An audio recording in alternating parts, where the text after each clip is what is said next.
আসসালামু আলাইকুম ভিউয়ার্স, আশা করছি আপনারা সকলেই ভালো আছেন। আজকে আমি আপনাদেরকে দেখাবো ফিউচার নট অ্যাভেলেবল এই সমস্যাটির সমাধান কিভাবে করবেন 1 মিনিটের মাধ্যমে।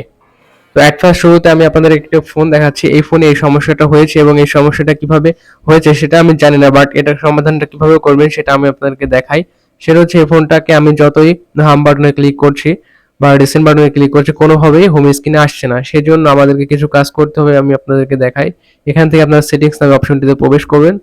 তারপর এখান থেকে অ্যাপস অ্যান্ড নোটিফিকেশন, অ্যাপসের মধ্যে ঢুকে আপনারা গুগল প্লে স্টোরে চলে যাবেন সরাসরি। এই অ্যাপ্লিকেশনে যাওয়ার পরে এখান থেকে ওপেন করে দিবেন।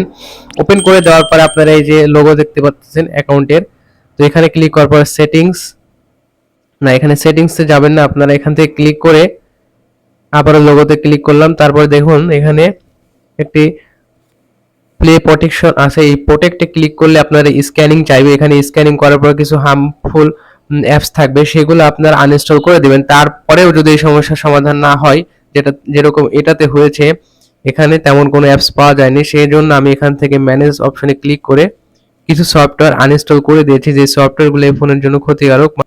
এই জন্য আমরা এখান থেকে কিছু কিছু সফটওয়্যার বেছে বেছে আনইনস্টল করে দিয়েছি, যেমন কিছু লঞ্চার এবং পাশাপাশি কিছু অপ্রয়োজনীয় গেমস। তো এই ধরনের সফটওয়্যার বা অন্যান্য অপরিচিত কোনো সফটওয়্যার থাকলে আপনারা সেগুলো আনইনস্টল করে দিবেন। তো আমি এখন এখান থেকে এগুলো আনইনস্টল করে আপনাদেরকে দেখাচ্ছি। আনইনস্টল হতে জাস্ট কিছুটা সময় লাগবে, তো সেই সময়টুকু অপেক্ষা করে আপনারা সফটওয়্যারগুলো এখান থেকে আনইনস্টল করে দিবেন। তো এখানে প্রায় আনইনস্টল মোটামুটি ফিনিশ বা কমপ্লিটেড।